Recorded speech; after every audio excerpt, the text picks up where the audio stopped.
Dhjetra ndërtime pa leje, mira shkelje të konstatuara dhe problematika në administrimin e hapësirave publike ishin në fokus të punës së Policisë Bashkiake të Durrësit gjatë këtij sezoni veror. Vetëm në 3 muajt e fundit janë vënë re 10 raste ndërtimesh në shkelje të ligjit. Politika të hapura për gjatë këtyre 3 muajve janë ndërtimet pa leje në zona të ndryshme të territorit, të cilat kanë kërkuar ndërhyrje dhe koordinim të vazhdueshëm me njësitë administrative ime të vend dhe Policinë e Shtetit. Janë konstatuar problematika të vazhdueshme në lidhje me ndotjen e mjedisit, veçanërisht nga hedhja e mbetjeve urbane jashtë orareve të përcaktuara, duke kërkuar bashkëpunim me NSHK-n, NKP-n dhe Policinë e Shtetit për marrjen e masave përkatëse.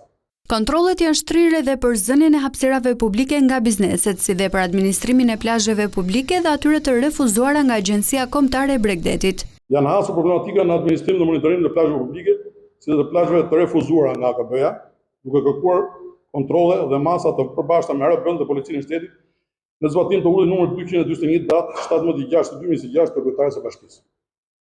Janë evidentuar problematika të vazhdueshme në lidhje me parkimin e mjeteve në kundërshtim me rregullat e çarkullimit rrugor, duke krijuar pengesë në çarkullimin e automjeteve dhe komisorit. Gjozi theksoi se institucionet janë maksimalisht angazhuara për garantimin e rendit dhe respektimin e ligjit gjatë sezonit turistik, por kërkoi shtimin e efektivëve në strukturën e Policisë Bashkiake.